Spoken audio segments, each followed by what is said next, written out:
Oh cool, Warner's Disney-fying their logos to match the movie's context too. Please tell me that they'll sign off with a super posh version of Porky Pig saying, "Ibbity-ibbity-ibbity, that's old, sport." Also, far too many seconds of these f***ing old-timey logos. In my younger and more vulnerable years. I was clearly tempted to start a movie by using a lazy trope of voiceover narration. Back then, all of us drank too much.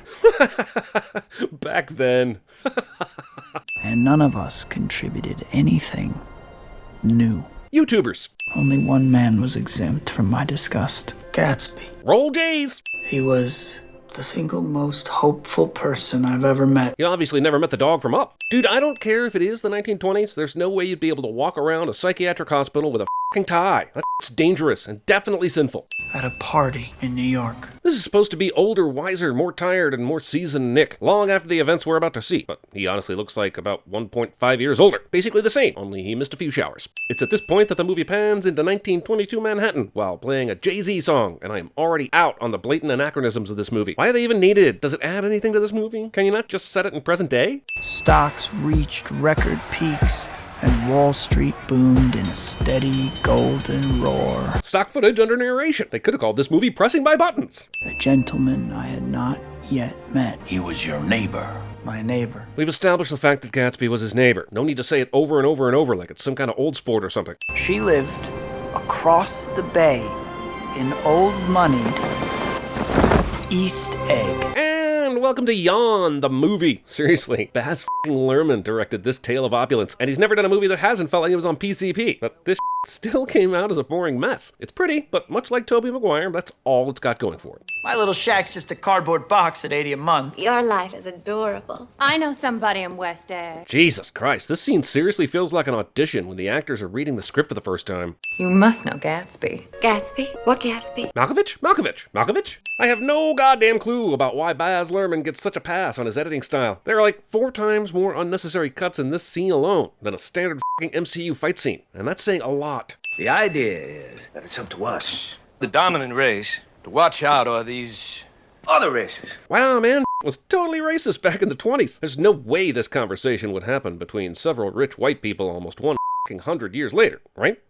Excuse me, I'll be right back. Anyone that says this while closing doors to keep their upcoming conversation private while smoking a cigar is definitely a cheating evil dickhead. And I asked the nurse if it was a boy or a girl. Man, Carey Mulligan, Michelle Williams is so hard in this movie that I'm half convinced I'm watching a Dawson's Creek episode. Fun fact, this movie was originally a stealth prequel to Green Lantern in Darkest Night. What would I write about? Anything, whatever brings you ease. I suggest you write Ulysses fanfiction. Keep your story the same, but change the characters' names and make them really into bondage sex. I promise this formula works. Kids. Hi. The only way these two could be more obviously f***ing is if they showed actual penetration right now. Person sits quietly alone outside a room where his friends are loudly boning in a movie cliche. I know you like to watch. I remember that from college. This single line of dialogue deserves a lot more exploration than it will receive. Take off your hat and stay a while. Orgy? Nerve pills. I get them from a doctor in Queens. Do you want one? Oh no, my nerves are fine, thanks. Ah, I see Bill Cosby's grandmother grew up on Long Island. And this is the most PG-13 orgy I've seen since Zoolander. I was within and without. If you took out all the narrating in this movie, it would be 30 minutes shorter. Voyeurism.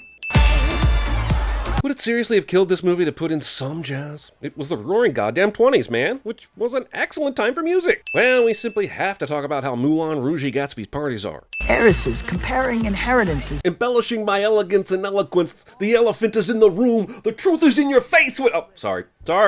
Hamilton strikes again. My bad. I decided to get roaring drunk. Hey, that's what I decided too after watching the first few minutes of this movie. Hibbity hoobity, la la la foo. I remembered you lived next door. And I remember that Cloverfield Paradox here has an extremely volatile southern accent that only appears when she's trying to say something seductive. Who is this Gatsby?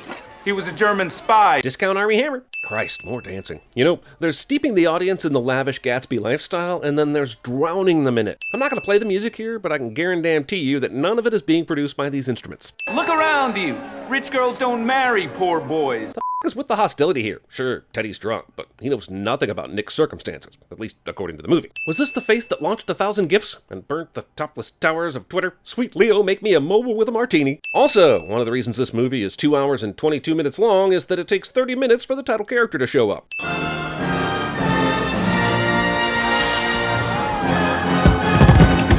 Rhapsody in Hue, Glass. The movie makes it seem like these types of parties happen all the time, but like this? Who the hell would live out in West Egg if their neighborhood turns into a f***ing war zone every night? Doing this. Are things about to get erotic up in here? Because I could murder some Gatsby Caraway fanfic. Also, given the status of the night lighting here, there's no way Jay would be able to see Nick from all the way up there. Well, we rode in the hydroplane, and I attended 2 more of his parties. We'd already blown too much of our production budget to film any of that, though. Get dressed. We're going to lunch. It takes Nick so long to even question Gatsby's motives that I'm nominating him for Doofus of the Year. Of course, 1922 was also the year Stalin was installed as General Secretary, so seems there were doofuses aplenty to vie for the prize that year. After that, I lived like a young prince in all the capitals of Europe. I swear to God, the shittiness of the ADR in this movie is only rivaled by, like, Battlefield Earth. Every allied government gave me a medal. Why would a guy go mystery and suspense for months on end, and then suddenly pick this one dude and turn into Bragging Brad and dump praise on himself for this entire drive? If Gatsby has an angle and is working Nick for the specific purpose of getting to Nick's cousin, which he is, then why is he so wildly shifting in approaches? Pull over! Right you are! I'll know you next time, Mr. Gatsby! I know Gatsby's a thing, but this is f***ing New York City. Even Giuliani after 9/11 couldn't get out of a ticket just by showing his business card. I don't care if the police commissioner's in his pocket. You think that trickled down to the beat cops? I was able to do the commissioner a favor once.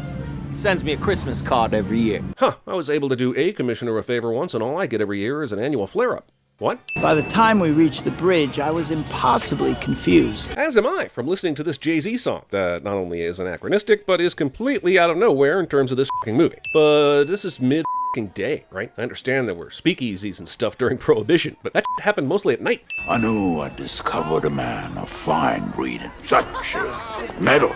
Such medals, so Oxford. Tom, funny seeing you. Extremely funny seeing Tom, considering the size of this f***ing city and the time of day. Daisy and Gatsby. Why? I don't quite know where to start.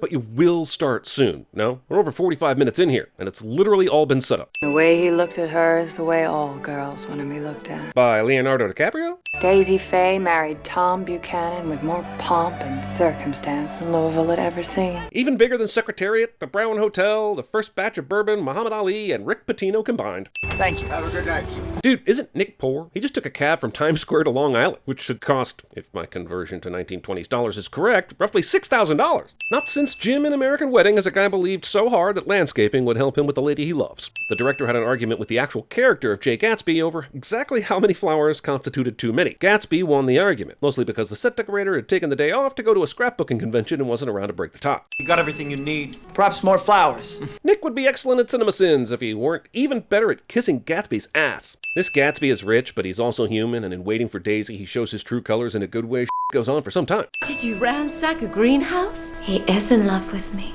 Can we please address how casually this incestuous implication is so goddamn casual? Gasp! Heavy breathing! Longing! Pining! Panting! Jesus, how long has Gatsby been standing there waiting on the tea? He was soaked just a second ago, but now he's bone dry. The movie's main message seems to be that rich dudes get just as nervous in front of the girls they love as poor dudes do. Some such. I don't know. Even worse, I don't care.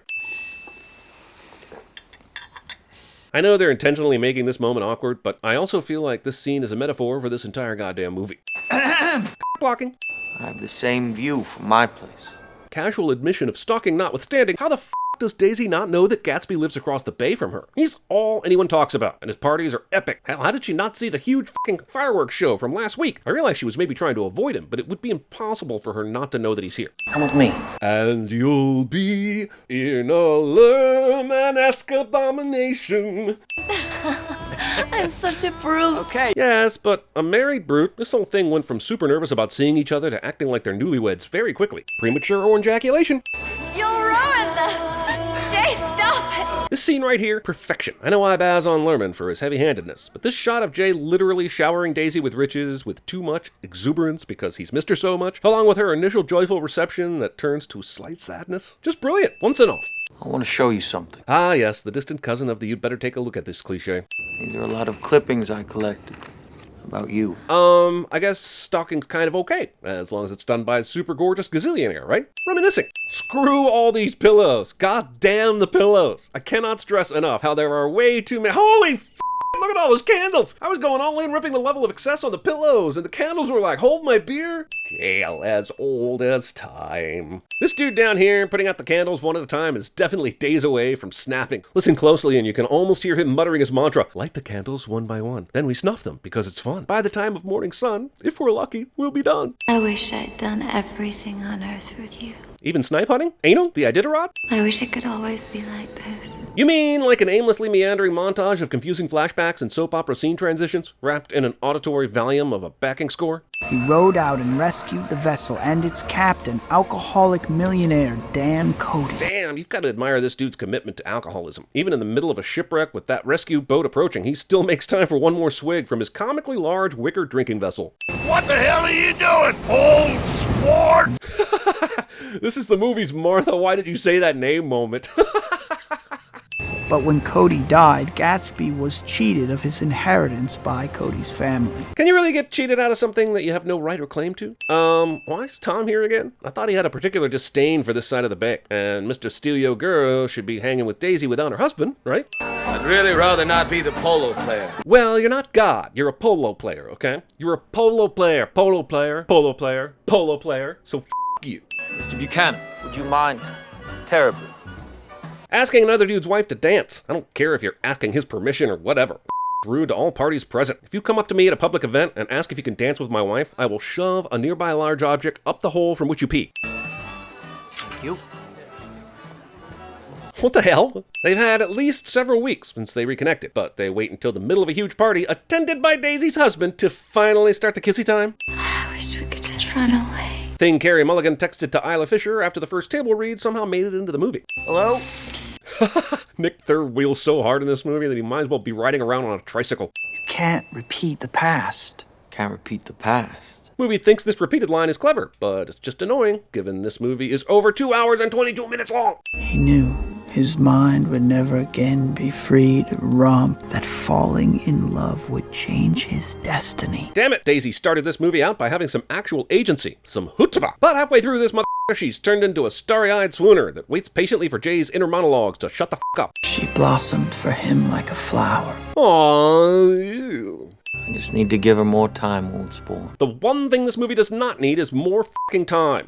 Daisy visited discreetly. What's the issue here? They're back together, they obviously love each other, they're humping like koala bears, and he's got all the money in the world, right? There may be a social or family reason keeping Daisy from leaving Tom, but movie's much more interested in showing us some soft-focus softcore than explaining any of that. Gatsby shuts down the parties and starts screwing Daisy in secret. And then what's the point of all the lavish parties again? He didn't even reconnect with her at one of those. He leveraged his neighbor Nick's connection. Everything about this story is fucking squirrely, man. Why'd they make me read this in school? I'm right across from you.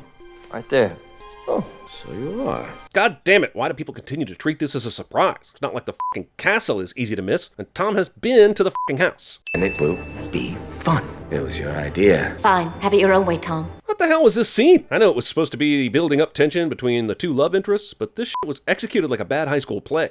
Would you be good enough to take my coupe and I'll drive everyone else in your circus wagon? Jealous husband asks the guy he thinks is boning his wife if he can drive his car, and that is putting your dick on the table. Wait, what? That's not offensive. People used to pull out their, to measure, you're saying they didn't? That was never a thing? Well, I disagree, and challenge you to a dick measuring contest. I've made a small investigation into this fellow. And you found he was an Oxford man? There is no fucking way anyone's hearing any bit of this conversation right now. The Gats and the Spurious. Sudden Jason Clark that hasn't really been in this movie at all, but will become crucial to the plot for no reason at the very end. Man in the pink suit went to Oxford. Tom!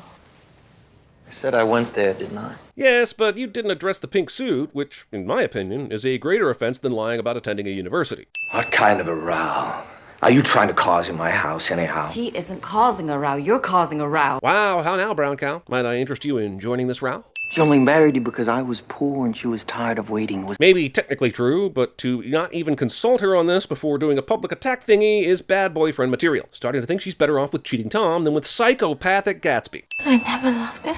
Never. No. What, never? No, never. What, never? Well, hardly ever. She's leaving you. Nonsense! I am, though! Loud noises! Gatsby looked in that moment as if he had killed a man.